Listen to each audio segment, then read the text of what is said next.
In the last video, we looked at augmented chords, and we saw that an augmented chord is a stack of major thirds.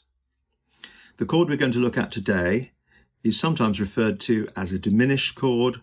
Other times people refer to it as a diminished seventh chord. Unfortunately, in music, you'll come across quite a few chords that have several different names, which can be quite confusing to people who are new to the way that we name chords. The diminished chord is a stack of minor thirds.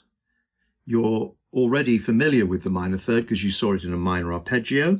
We played a root and we played a minor third.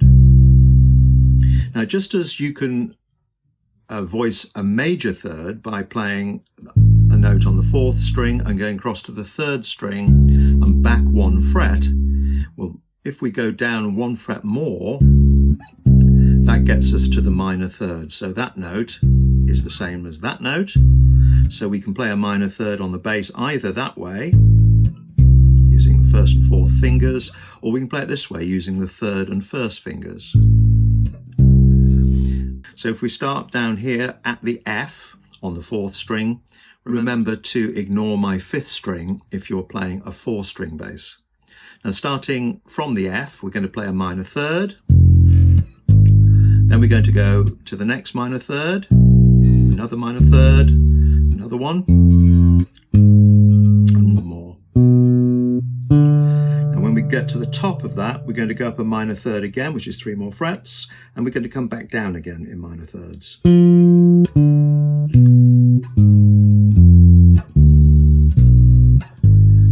Then we're going to go up another minor third.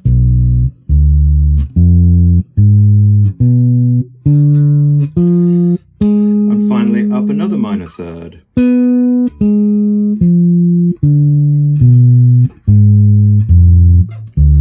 If you want to, you can go one step further, which will get us back to where we started.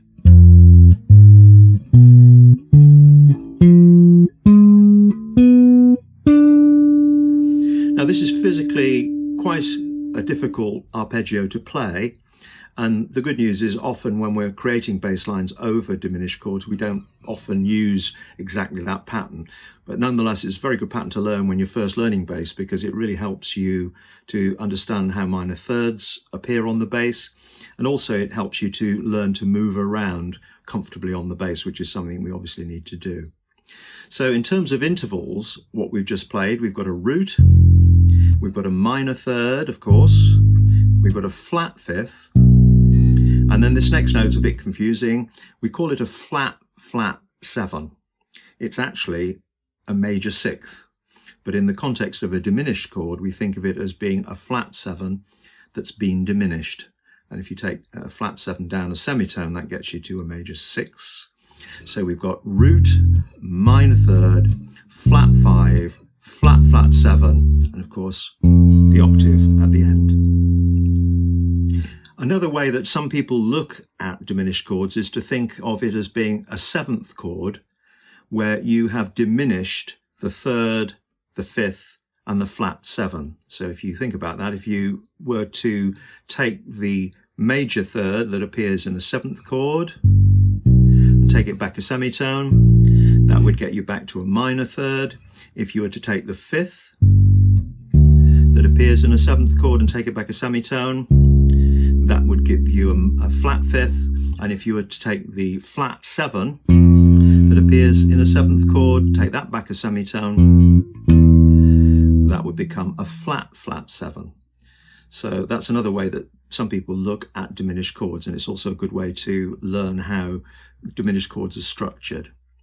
So to go through that again, you've got a root, a minor third, a flat 5, a flat, flat 7, and an octave. It's quite confusing the way people refer to diminished chords, because sometimes they're called diminished chords, sometimes they're called diminished seventh chords.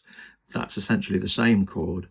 But there is also a diminished triad. The diminished triad is something we're going to be looking at in future. But for the time being, think of a diminished chord and a diminished seventh chord as being one and the same thing. So practice that pattern. Use the right fingering on this hand. Don't cheat and use your third finger instead of your fourth finger. I know it's very difficult at first to use your fourth finger, but you need to build the ability to use your fourth finger when you're playing bass. Otherwise, it will severely limit what you can do.